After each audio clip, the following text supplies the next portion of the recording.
Gusto ko pong i-share kung paano po ako nag-start sa business na ito. I started this business in April 24, 2018. Nirun ko tong business na to officially in May 3rd week of May yun.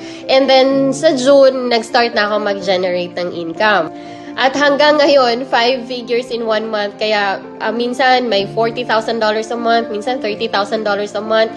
Ang laki po talaga ng kinikita. Kasi ang kagandahan po sa business na ito, meron kaming system na nag-ooperate ng business namin.